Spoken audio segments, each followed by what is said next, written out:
highlights return to the NBA, where LeBron and the Lakers lost their final game before the All-Star break last night, falling to the lowly Hawks with a loss.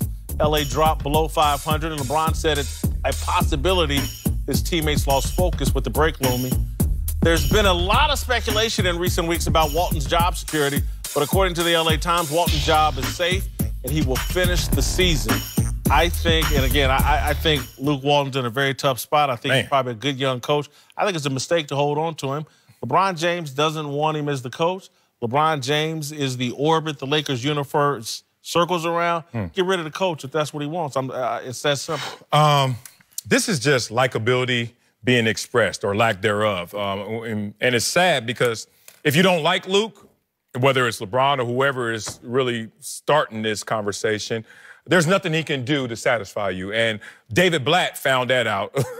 He was fired when the Cavs are the top seed in the East, and after taking the Warriors to 6 in the finals, we still got to fire him. So Luke's in that position no matter what. We heard this when they were 4th seed in the West before LeBron's injury. Oh, Luke got to go. And it's weird because we exaggerate that LeBron's a coach killer when, how many coaches has he played for? What, 2? Got rid of 2? So if he got rid of them. So I just think that Luke's in an impossible position because there's nothing he can do to satisfy the naysayers. Nothing. Nothing at all.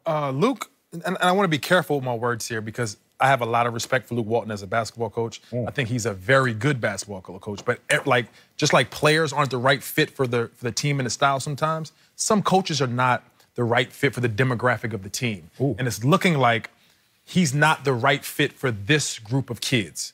And because his experience level, yes, he coached the Warriors for that stint of games when Steve Kerr was there. But what he had behind him was Steve Kerr, Jerry West, and an organization that could control the team when things went wrong, or if things went wrong, or if somebody looked at you like, what have you done to be able to, when things get thick, like I asked Catino, I said, what would stop you from going at Luke if you were on the team right now and be like, you know what?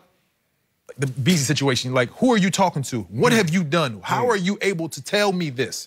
And sometimes as players, that's what our perspective is, and if you don't have enough respect for what they've done in their basketball career or their coaching career. So I think you need to have somebody that could captivate the head of your snake, LeBron James, and has his attention and has a communication and relationship that would be successful for that team, because how he goes, the rest of the team goes. And it's looking like they are not the right for each other. Catino, before you go, I just want to say that. I want to translate what Dante said. Narrow it down. Cosby kids over with Golden State, Bebe's kids with the Lakers. Wrong coach for Bebe's kids. Go ahead, Coutinho. Bebe's kids. Kuzma? Lonzo? Beasley, Lance Stevenson. Anyway, go ahead. Shout out to Robin Harris. Grown-ass kids. Rest in peace, Robin Harris. The Bebe kids. I was a Cosby kid. I'm from Philadelphia. But you know what? You guys make good points. Now, if the Lakers were 57-0, they wouldn't even give Luke credit. They would give it to LeBron James. It's very simple. That's the life of a coach, though. Exactly. No, but I'm just saying, all not all coaches. When you're dealing with LeBron James, Pop, yeah. But you're dealing with LeBron James. Phil Jackson. When you're dealing with LeBron James, it's hard being underneath that microscope as a coach, right? When you referenced me, well, I was a captain of every single team I've been on. When I was with Chris Webber and Mike Bibby, when I was with Steve Francis, Yao Ming, Charles, like I was captain. So I was an extension from the coach. I was more respectful, even though I was one of the top guys. So Stephen Curry makes it easier for everybody else to fall in line. LeBron James may make it harder because LeBron James' body language, sometimes the plays don't go well, whatever it is. So then other guys are looking at LeBron. You mean when adversity happens. But go ahead, Catino. I'm sorry. Stop it. There you go. That's not adversity. Stop it. I don't like that play. Okay. Go ahead. No. I thought we were friends, man. Go ahead, man. Good brother. Good brother. Hey, have this ever happened, Catino? Seriously, I got a real question for y'all. This is why I knew Luke was in an impossible situation. I don't know if this has ever happened. In your same draft class is your coach. Yeah. And he was picked 32nd and you were picked 1st. So how do you walk into the locker room on the court and you letting that dude tell you what to do? That's my point. That's what Dante I'm said saying. the same thing. It's not Luke. It's the fact that the best player in the world and the best player in your team is a guy that you came in with. So unless you have a hell of a record and you can point to that and say, you know what, I did this, like Phil Jackson can say, you know what, I got 6 rings, Kobe. You got to listen to me. Yeah, bow down. Bow down. No, that's okay. So that's what that he can do. That's impossible. Bebe's kids, Cosby kids. It's a whole different deal. You got to have the right person for both of them. agree. Right babysitter for both of them. Coming up, we'll give you our latest approval ratings for LeBron James. Oh. And Uncle Jimmy will explain how LeBron can turn the Lakers season around. Wow. Next! And Catino. What about this guy? This guy's been through. Say it again. Say what? It again, Marcellus. Say what? Look at him. Look at him. Look at him. You get Jesus off that. But Jesus on the man. Jesus on the playground. That's a lot of Tell him what you want. And why you got a therapeutic cane? That ain't the right cane. You got like My grandmama's cane. First of all, if y'all must know, y'all want to crack joke. What? This is the cane I use to walk with. Y'all see them old men that walk? We noticed. This that cane to them dogs. Get the hell on back. Get back. We gotta go. Here's a highlight from our discussion earlier about LeBron James. Price tag still on it. Cheap. Out of my On February 27th, 1968, CBS Nightly News anchor Walter Cronkite famously speculated that the Vietnam War was a failure.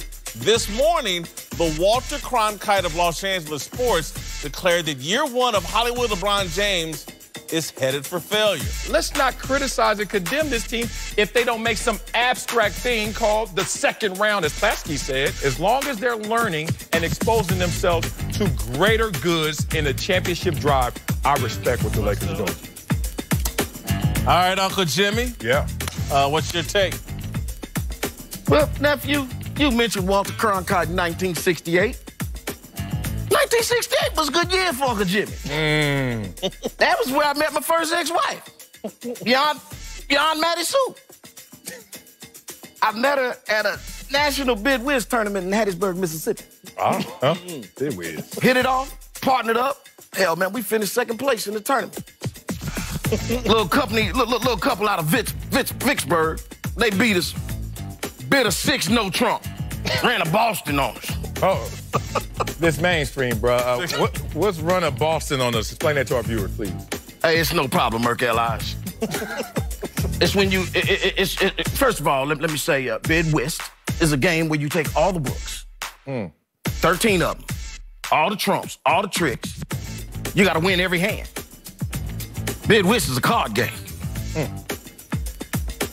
I've been a nationally ranked Bid Whist player since the vast majority of my adulthood. I need to let you know that right now. You like bid whiz more than spades? Come on, brother. Ooh. First of all, man, spades is a game for peasants and children. I can play spades blindfolded after I done drank 2 fifths of Crown while holding a blunt in each hand. Pow, pow! I done it. Hey, boy, I ain't no joke about this life. I ain't no joke about these cards, man. Look, man, could we get back on topic? We talking about LeBron James. Could we talk about that? Nobody care about you playing. First of all, let me explain something to you. I'm on topic. All right? Dummy. Pay attention. You might learn something. LeBron's in a situation right now. He gonna have to run a Boston. If he want to make the playoffs, he got to play the perfect hand. I got all the confidence in the world in him. He can do it. Why you got that confidence? Why? You seen the NBA TV ratings?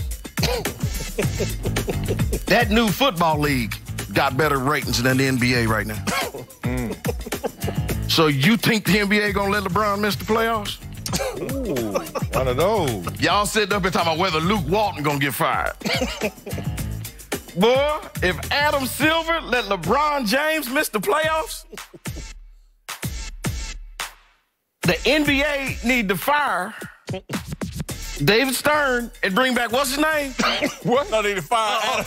They need to bring back David Stern and Tim Donaghy.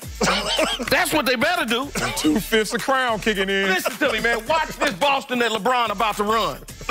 Watch it. Bet you right now the Lakers make the playoffs.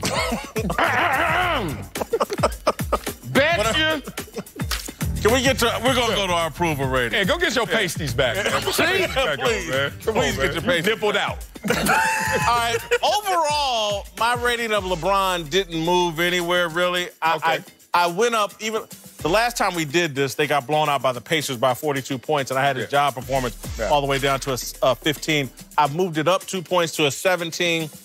Didn't like the way he played at the end of the game, is why I've knocked it down. Normally, you know, LeBron's in the high 20s. All-time greatest stays at a 23. Dropped the character 1 because he didn't play at the end of the game. I thought his defensive effort was low, so I gave him a 15 and a 17 in authenticity. Stays the same at a 72. Solid all-star right now. Man, wrap it up, B. Took all my time, dog. I'm sorry. I mean, job performance, he had a triple-double. You give him a 17. That's messed up. They lost. They did lose. They lost. He didn't lose. He was out there balling. Character, authenticity goes up. Why? He's telling them boys, wear your big boy pants. Stop complaining you getting traded. Be happy you in the NBA and you around my greatness. Respect, LeBron.